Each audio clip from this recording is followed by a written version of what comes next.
Oke guys, sekarang kita punya 100 menit lagi dan mari kita kerjakan tugas ini dengan sebaik-baiknya. Setuju?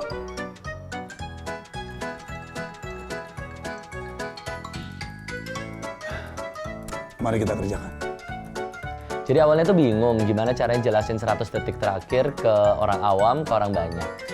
Jadi akhirnya muncul ide bikin film tentang BMN, deadline dalam waktu 100 menit. Supaya orang ngerti kita punya tugas dan kita punya jangka waktu yang nggak banyak nih sebenarnya.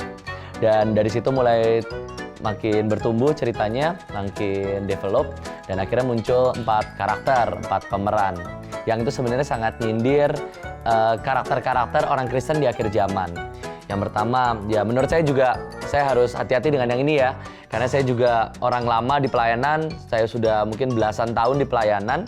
Tapi mereka tidur gitu, jadi mereka nggak aktif dalam kegerakan, mereka nggak aktif dalam lawatan, dan mereka malah tidur padahal mereka adalah orang yang paling senior, paling jago, paling tahu firman.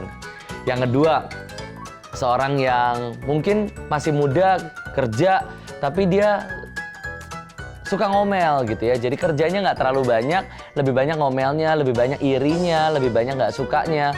Misalnya ada orang lain yang dipakai Tuhan, khotbah lebih bagus, dia iri, dijatuh-jatuhin, diturun-turunin. Dan yang ketiga ini anak-anak baru ceritanya. Dia anak baru yang larinya paling cepat, kerjanya paling bagus, tapi nggak suka gaul sama yang lain. Jadi ya rada kuper, tapi sebenarnya potensi Tuhan besar dalam hidupnya. Sama yang terakhir, orang-orang yang sudah ada dalam ladang pelayanan, mereka yang sudah kerja, kerjanya juga bagus, dan mereka mengerjakan lawatan.